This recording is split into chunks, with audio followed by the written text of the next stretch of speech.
Good morning. It's Vijaya.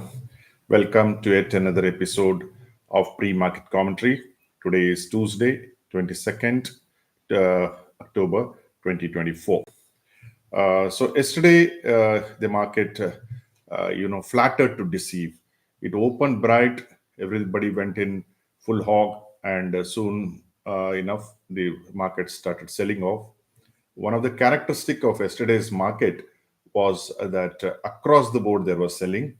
It was held only because of Reliance and HDFC Bank, and the selling came in small cap, mid cap, micro cap, and the advance decline, for instance, was as high as 3:1. So that is very bigly. So we can say there was blood on the streets. So this is a very famous quote: "Buy when there is blood on the streets, in the streets, even if it is your own." Now that is attributed to Baron Rothschild, a famous banker and a politician many years ago. So now are we in a mood to buy when there is blood in the streets? Today you may still see the blood coming into the streets, especially in the broader market. And now, if you see the global markets also, Asian markets today, Japan is down significantly, Australia is down. So, are we going to buy blood when the blood is in the streets? As I said, it may happen, I mean, it may continue for today also. So, opening gains could not be held, and then mid cap saw major selling. Sensex fell only 73 points vis a vis what happened in Bank Nifty as well as in Nifty. HDFC Bank was the top gainer. At one time, it was up about 4.5%. Bajaj Auto was another interesting stock. The management came and that they are planning to buy in the market, and they're looking at a 20,000 target. Now, it's very unethical for the top management to now talk of targets, because that will be very misleading. So people, now it's around 10,000. So people would think it will double. Now, it may double indeed, but I don't think management should be getting into fixing targets. But we are in New India. Nobody will challenge them. SEBI will not challenge. Nobody will challenge. The exchanges will not challenge, because, first of all, they are not registered SEBI advisors, but they are virtually advising us to buy it because they are looking at a target of 20,000. So be that it may, so we can do nothing about it. Kotak Mahindra was hammered left, right, center. It fell 4%. Both NIM and fell, and prospects also didn't look too bright. But if I were to buy some stock when there is blood in the streets, Kotak Mahindra will be my choice. So maybe for intraday trading also, I may look at Kotak Mahindra. Tata Consumer weak results, and they hammered it. Ultratech was also very weak results, but somehow it bounced back from the close. CG Power slipped 13% from highs. Whenever a company is reporting weak results, the market gets hammered. But when a company reports good results, the market takes it moderately. There is no more of those 10% rallies when a company comes up with very good results. Banks, especially PSU banks, have been continuously coming up with very good results, but nothing happens there. Bank of Maharashtra is an example. Union Bank will be an example today. Whereas an RBL Bank hit 52-week low. There's a lot of blood there in RBL Bank. I don't know, all of them are swimming, all the bulls are swimming in the blood. PNC Infra, because there was some disqualification, it fell 20% just because of one project disqualification in the infrastructure segment. One has to be very careful, because infra is such a thing that suddenly you'll get an order and the price will go up, but the margins are very low, and one bad move by them can result in severe losses on the stock. India Mart also fell about 17%. So yesterday, if you look at it, numbers, big numbers, double-digit numbers, were all on the negative side and not on the positive side. So Garden Reach, which has been beaten significantly for a long time, bounced back a little bit. Tejas Network was the only one, I suppose, which went up double-digit on strong results. So other than that, real estate giant Oberoi Realty did well. MRPL reacted negatively. L&T Finance reacted negatively. I'm a little careful on NBFCs because you see there are a lot of problems there, which RBI is catching one by one. So I would like to put my money only in banks in this market, and to some extent in pharma, which I've been mentioning. So that is as far as the breadth and of the market was concerned. FIs continue to sell, but DIS more than matched them, and you had a higher institutional net figure yesterday. So what happened to the global equities? Dow Jones fell significantly, about 300 points plus. S&P was flat. Nasdaq went up.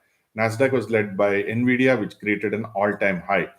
When you hear an investing legend like Stanley Druckenmiller, who had taken huge positions in Nvidia a couple of years ago and who sold everything because he thought the price was high, even he was wrong. And now he says, I want to get back into it when there is a correction. So when you hear an investing legend making mistakes like this, and now there is much more greater hope for a stock like Nvidia, which is anyway the market's favorite, to look for higher highs. FTSE was down. I mean, the European markets did not do well at all. The DAX and CAC was down by more than 1%, yet the Nasdaq did very well.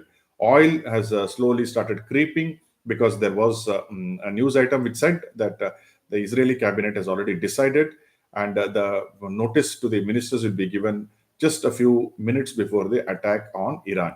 So we all know there is an impending attack on Iran, and that could be the reason why the markets are nervous today morning, and that could be also the reason why you will see more blood today and following day. Though there are some interesting things happening. For instance, gold hit an all-time high, silver hit a 12-year high, and it was trading about 34. If it now starts trading about 34 for a long time, for a few days, then you may, I mean, in my opinion, you'll see 44. And then you will finally hit $50, which was the all-time high.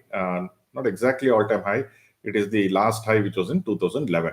RBI came with their bulletin, and they were very cautious, but they still said that domestic economy is doing very well.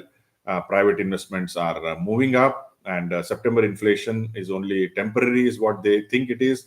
And Indian liquidity, this is most important, India liquidity conditions remain in surplus mode. So they're keeping surplus liquidity, so they don't feel there is need for any interest rate cut. But I've been harping on the interest rate cut. It is not for liquidity per se, it is for cost of funds. If cost of funds are lower, then you see the small and mid cap, those companies will benefit. It is not only for your regular EMIs, the personal loan EMIs. It's also for the corporates, the small and mid corporates who can't access funds outside the banking system. And even if they access, they'll access it through NBFCs, which charge more than the banks. If there is liquidity plus a reduction in interest rates, then you see there will be benefit for those kind of companies. Today, what are we looking at? Bajaj Finance is the large company which is coming with the results. Then you have Coforge, ICICI Pru, Indus Towers, GMDC, CSRF, Zomato, Varun Beverages, ICICI Securities. These are the stocks which should be in focus because the Q2 earnings are there. Today, the IPO watch, Hyundai is listing. So did not get subscribed as far as the retail segment was concerned, but it got overall subscribed at 2.26 times. So I think it may open higher, but there could be selling in the beginning. But it will be very interesting to watch not only Hyundai, but also stocks which are connected to that four-wheeler stocks. So what I'm expecting today is bout of which will continue, and this will be a challenge, I would say, for people whether they will be really wanting to buy. I continue to remain positive on the market. I'm only concerned about the extent of damage which Israel will do.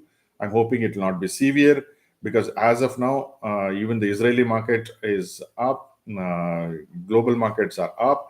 There seems to be no such major, apprehensions in the market regarding this factor. But we never know. We have to keep our fingers crossed because I always remember World War One was started by accident. World War Two was started by intent.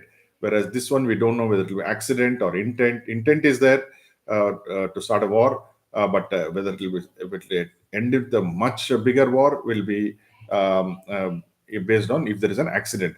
Today also is the BRICS summit in Russia, so you may get some positive vibes from the people who are attending. Prime Minister Modi is there, the Russian president is there, Putin is there, then Chinese strongman Xi Jinping is there, and the South African and other delegates are also there. Yesterday, there was an interesting geopolitical development which augurs well for India, where India and China have agreed that border patrolling will resume in areas clearly demarcated. Remember, this was the big bugbear since 2020 when we lost our soldiers on the line of actual control. So that is big shadow which has been taken off. So that should augur well for the markets too. So I am, as usual, buying on declines. As I said, Kotak Mahindra will be one. I will look at Bajaj Auto on all declines.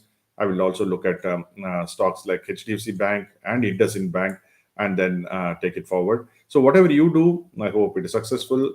Thank you for joining me.